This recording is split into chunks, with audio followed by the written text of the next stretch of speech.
আমাদের এই বৌদি এই গামলাটাই শেষ করবে।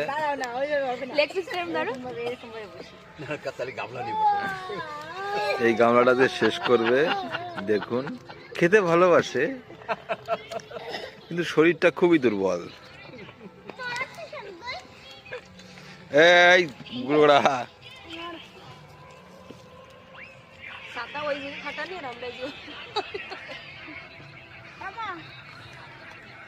খাস আর জল খাস না, তাহলে পেট খেতে না যদি হয় বমি হয়।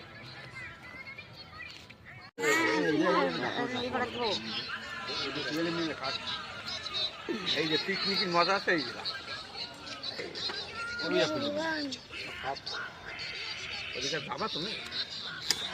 আমাদের পিকনিক শেষ।